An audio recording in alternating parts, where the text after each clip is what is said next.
Assalamualaikum warahmatullahi wabarakatuh. Apa kabar teman-teman? Semoga sehat selalu.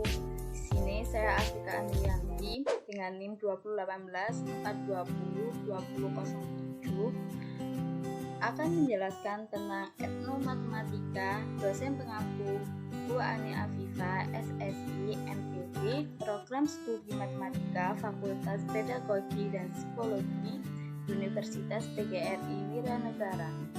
Yang pertama, saya akan menjelaskan pengertian etnomatematika. Yang kedua, tujuan etnomatematika. Yang ketiga, contoh etnomatematika. Yang pertama, pengertian etnomatematika.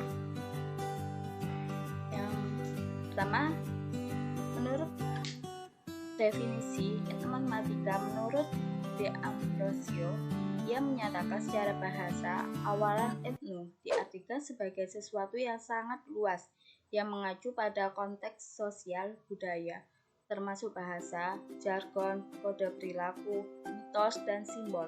Kata dasar matema cenderung berarti menjelaskan, mengetahui, memahami, dan melakukan kegiatan seperti pengodelan, mengukur, mengklasifikasi, menyimpulkan, dan pemodelan. Akhiran berasal dari teknik dan bermakna sama seperti teknik. Yang kedua, menurut Johnson dan Rising dalam Rousseau-Fendi, pola berpikir, pola mengorganisasikan pembuktian yang logis. Matematika itu adalah bahasa yang menggunakan istilah yang didefinisikan dengan cermat, jelas, dan akurat. Entisnya dengan simbol dan padat, lebih berupa bahasa simbol mengenai ide daripada mengenai bunyi. Menurut Kamus Besar Bahasa Indonesia, etno atau budaya yaitu pikiran, akal budi, dan adat istiadat, sedang kebudayaan adalah hasil kegiatan dan penciptaan batin. Akal budi manusia seperti kepercayaan, kesenian, dan adat istiadat. Ahli sosiologi mengartikan kebudayaan dengan keseluruhan kecakapan, adat, akhlak, kesenian, ilmu, dan lain-lain. Sedang ahli sejarah mengartikan kebudayaan sebagai warisan atau tradisi. Bahkan ahli antropologi melihat kebudayaan sebagai tata hidup, way of life, dan perlakuan. Menurut Johnson dan Rising dalam Rousseau-Fendi, ada 5 aspek kebudayaan, yaitu yang pertama, kehidupan spiritual, yang kedua, bahasa dan kesusastraan, ketiga, kesenian, keempat, sejarah, dan kelima, ilmu pengetahuan. Secara umum, kebudayaan ini dapat diartikan sebagai ide atau gagasan yang diwujudkan dalam bentuk benda-benda kebudayaan maupun perilaku masyarakat.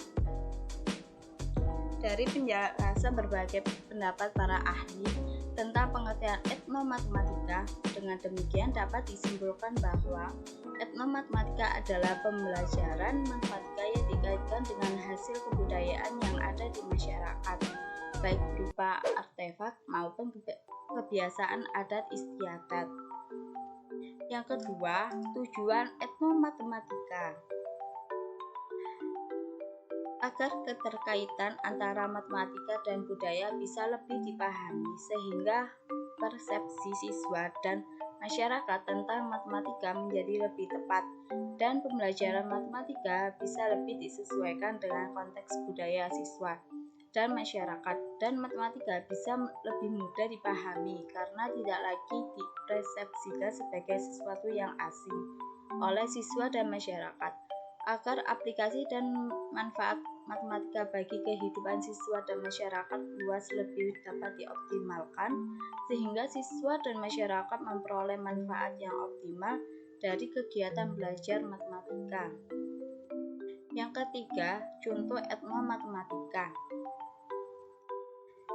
Studi etnomatematika yang pertama, studi etnomatematika terhadap para pengrajin payung gelis Tasikmalaya, Jawa Barat.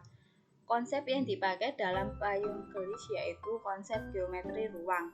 Yang pertama, bangun ruang kerucut. Bagian bawah dari rangka payung gelis ini akan membuat sebuah bangun menyerupai kerucut yang memiliki jumlah jari-jari yang sama dengan bangun datar lingkaran yang sebelumnya dibuat. Pada payung gelis tersebut, jari-jari pada lingkaran ditarik ke atas yang kemudian bertumpu pada titik-titik yang sama, yaitu bagian untuk menutup atau membuka payung gelis. Yang kedua, bangun ruang tabung.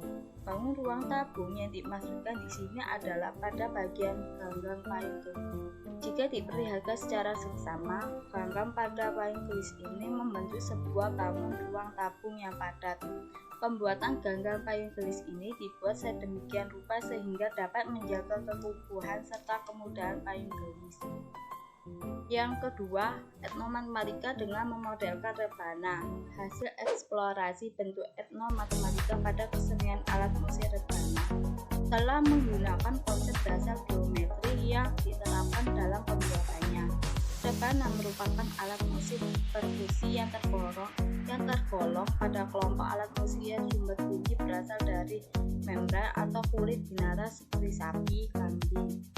Bentuk dari ukurannya bermacam-macam. Tingkahnya terbuat dari kayu yang melingkar dengan diameter antara 25 sampai 30 cm. Satu sisi ditutup dengan kulit binatang yang telah disamak dan dipaku pada pinggir bingkainya. Yang ketiga, etnomatematika makanan tradisional. Getuk litrik adalah makanan berupa kue jajan pasir yang terbuat dari bahan utama singkong dan gula pasir yang ditumbuk halus serta diberi pewarna dan biasanya dihidangkan bersama parutan kelapa. Getuk litrik merupakan modifikasi dari kue getuk yang hanya terbuat dari singkong dengan gula merah yang ditumbuk halus lalu diiris-iris. Getuk litrik merupakan kue tradisional Jawa dan banyak terdapat di pasar-pasar tradisional.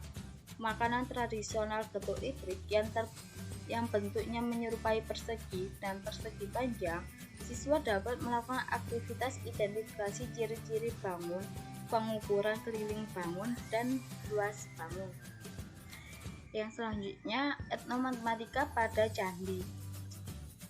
Candi Ceto, lokasi pada Candi Ceto berada di lereng Gunung Lawu pada ketinggian 1496 meter di atas permukaan laut. Lebih tepatnya berada di Dusun Ceto, Desa Gunung, Kecamatan Jenawi, Kabupaten Karanganyar. Pada bentuk bangunan Candi Ceto menjelaskan dan menentukan volume dari candi tersebut yang dibangun menggunakan batu yang berbentuk balok. Volume balok yaitu panjang kali lebar kali tinggi. Sekian dari penjelasan saya tentang etnomatematika. Terima kasih.